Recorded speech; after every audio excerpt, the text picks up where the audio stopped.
Et je donne la parole à Monsieur Éric Pliez. Merci, Monsieur le maire. Chers collègues, la crise sociale et sanitaire que le pays vient de traverser n'a pas épargné les jeunes de nos quartiers qui sont bien souvent plus exposés que leurs aînés aux aléas de la conjoncture économique et au risque de pauvreté.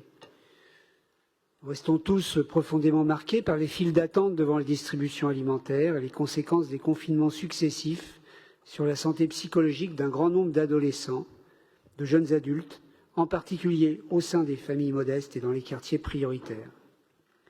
Cette délibération, qui soutient 51 associations de jeunesse pour un montant total de 226 000 €, marque, je crois, notre priorité: investir dans la jeunesse, soutenir le tissu associatif qui agit concrètement au quotidien pour l'accès aux droits, à la culture, à la compréhension du fonctionnement des médias, pour l'insertion et la prévention des comportements à risque.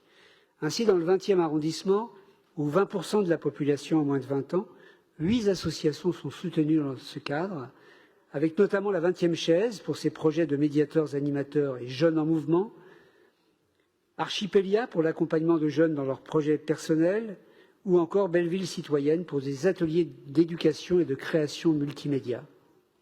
Ces projets reposent sur des actions d'aller vers pour toucher des jeunes qui ne vont pas naturellement vers les services publics et qui échappent bien souvent au radar du droit commun.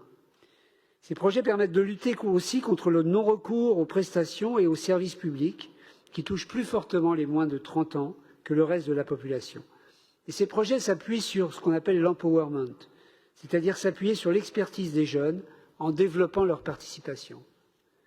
Ainsi, dans le 20e arrondissement, nous sommes emparés de cette méthode participative pour l'élaboration du contrat jeunesse d'arrondissement avec des temps de concertation organisés dans les quartiers, dans les équipements jeunesse, pour inviter les jeunes à s'exprimer sur divers sujets tels que la lutte contre la discrimination, l'accès aux droits, l'occupation de l'espace public, les vacances, les loisirs, l'insertion professionnelle, le bien-être et la santé mentale. 85 jeunes ont été consultés et participé activement ensuite pour leurs projets personnels, mais aussi autour des politiques publiques qui les concernent. Certes, la participation citoyenne ne permet pas à elle seule de créer les conditions de l'égalité réelle. C'est pourquoi nous demandons une réorientation des politiques sociales nationales en faveur des jeunes en difficulté, avec notamment l'accès aux revenus RSA dès 18 ans et l'élaboration d'une allocation d'autonomie pour les étudiants précaires. Mais c'est en s'appuyant sur le pouvoir d'agir des jeunes et l'accompagnement associatif dans les quartiers que nous créerons les conditions de l'émancipation de toutes et de tous. Merci. Merci.